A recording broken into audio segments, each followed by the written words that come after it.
Bueno, aquí la mesa de trabajo. Ahí el cuadro de María Cristina de San Sebastián y todos los trastos de Charles, los pinceles, los apuntes, etcétera. La luz no es muy buena, pero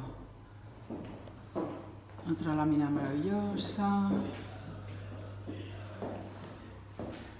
Los prints de los modelos de Marcos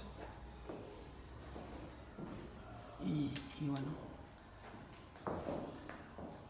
el ágape aquí, rico, rico, rico, rico.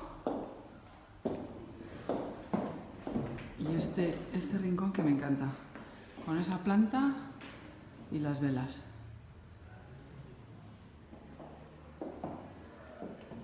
Esto está muy silencioso.